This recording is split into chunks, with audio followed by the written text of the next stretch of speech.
This was eye-opening. I mean, it's like something I've never seen before. You know, poker, people think about all this like meta game and all this game theory stuff, but that's basically a bunch of bullshit. What it really comes down to is like, I mean, you got to know who you're dealing with, and he'll tell you right off the bat. He's like, "Hi, my name's Chris."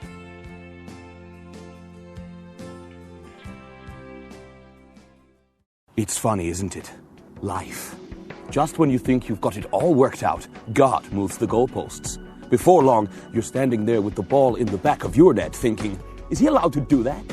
In a perfect world, of course, God would get a stiff fine from FIFA and a 1-year ban. But that's just not the way the cookie breaks into small chunks. Injustice and below EV outcomes are commonplace in today's society. I mean, just look at the Iraq War, or even worse, the Jonas Brothers. Talking of noise pollution, pop star Ronan Keating of Boyzone once said, "Life is a roller coaster, you've just got to ride it." You know, he's kind of right, but it's a bit of a tired analogy. I prefer, life is like a box of chocolates, when you fucking hate chocolates. Poker really is a microcosm of life. Maybe you feel that as a player, the roller coaster you're riding has more downs than ups. Maybe you feel that every time you reach for a chocolate, it's not in fact a chocolate, it's a cat stropping.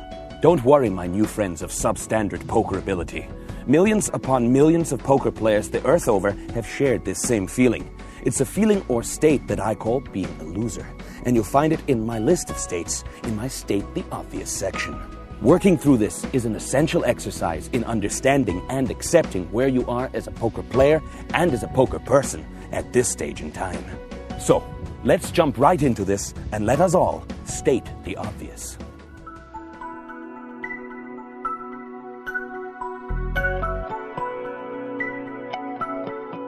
Being honest in life is one of the toughest things to do. It doesn't matter if you habitually lie to other people as long as you're honest with yourself. The sooner you come to terms with the fact that you as a person mean and amount to nothing of any remote significance, the better. Reminding yourself of this fact kind of takes the edge off getting your aces cracked at no limit 50 cents a dollar. As a serious poker player, you should always strive to win more money than any other poker player out there. After all, the player that wins the most is the best. The top spot is filled, but there is an opening at number 2. Like some useless drunkard attempting an AA meeting for the first time, it's important that you can stand up and admit that you sometimes walk away from the poker table a loser. After all, half the battle is admitting you have a problem, and the other half is stopping being such a fucking fish.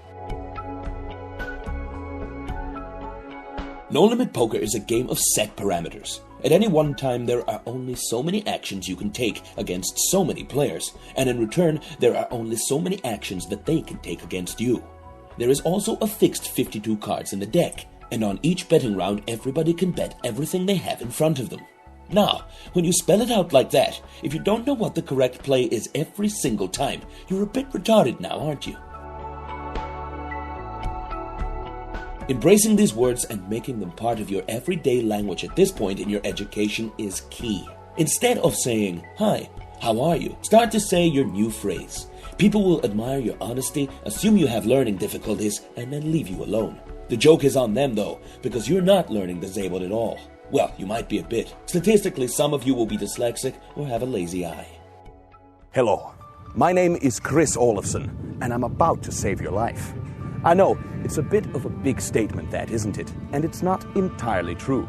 The hello and introduction were genuine, but you're still going to die. Every single one of you. I'm sorry if that disappoints anybody straight off the bat. The good news, however, is that when you do die, you're going to leave the corpse behind of an exceptionally well-trained poker player. Let's hope there's a cash game in heaven, huh? Listen, I don't believe in talking waffle, so let's just get straight to the gritty-nitty. To do this, you're going to have to take part in what Chris Olaafson calls the handover. Although it sounds a little bit like you're going to be abducted by aliens and then extensively experimented on with no anesthesia, the handover is quite a normal process, and it's something that all of my very special students must go through. It's the process where you transfer me your old underachieving self, and I turn you around, I reshape, and I remold you from a virgin state. Now seems like quite a good time to hear from one of my favorite students. This fine young man talks to my camera team about the first time he ever remembers hearing the words, "Hi, my name is Chris Olaafson," and about his journey from then on in. You're Sean Deeb, the Sean Deep, very famous online poker player, now a very famous live poker player. But there was a time before when you were an absolute nobody. Where did we meet, Sean? Oh, it was back in '05 when I was a tour guide on Maid of the Mist in Niagara Falls, and all of a sudden you showed up, Chris, with a gaggle of beautiful Asian women. I remember it like it was yesterday. I knew that day that you were going to be one of the players that I would look back at and say, yes, he was one of my big boys. Tell me a little bit about how you got started playing online poker after you met Chris Olaafson, otherwise known as me. I was grinding away, losing all my lunch money, and thanks to your great advice and your wisdom, I was able to turn around, become one of the top online players. I won Tourney Leaderboard the exact year after I met you, and I won again the next year. And it was just your mindset and everything you taught me that I just played every day, and it helped me win. And what did it feel like when you met me? Basically, after I met you, I felt very warm in the front and very cold in the back. You mentioned winning the tournament leaderboard. Sean, do you remember how we celebrated your victory in the tournament leaderboard that first year? Yes, we flew on the private jet back to Sweden to hang out with some of your other students. We went out for a smorgasbord of drinks. We drank vodka Red Bull all night. And we hung out with Hurra and Hiri.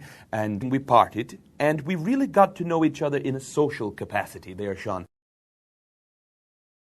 A lot of the people that will be watching this will be about to undertake my Chris Olaafson's Up Your Ante. Tell everybody at home, into this camera here, what they can expect from Lesson 1. Hello, my name is Chris Olaafson, and I'm about to save your life. Well, basically what you can expect is to give away everything that you thought you knew about life. Give up all your possessions, give everything to Chris. I left all my old friends. They were all pieces of shit. They would never amount to anything. They were just living on the water, sucking in air, and you taught me how to really open my eyes and open my nose. And I gave you friends on the internet. I took away all your friends in real life, and I gave you internet friends. So you realize how much easier it is to keep internet friends? You don't have to see them. You don't have to look at them. You don't even have to communicate with them. You can turn off your computer and your friends are gone. Well, Sean, it's been an honor for Chris Olaafson. I don't say that very often, but you are one of my finest students, and it's great to see you after all this time. You've been locked in your childhood bedroom at your mother's house, making millions and millions of dollars, thanks to Chris Olaafson's guidance. There's only one thing that I think is left to say, and that is nothing. Thank you. Well, there you have it, straight from the pony's mouth. Sean Deep used to be an embarrassment to all, and now look at him.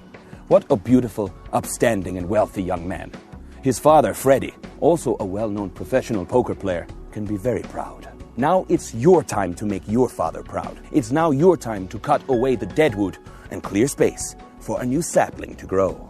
In order for you to undergo your handover experience, you need to call the Chris Olaafson 800 line that's appearing at the bottom of your screen right now. Just call it 1-800-HANDOVER. Calls are charged at the local rates and extra horrific charges will apply. That's 1-800-HANDOVER. Call now and let's turn this wankfest of a ball game round.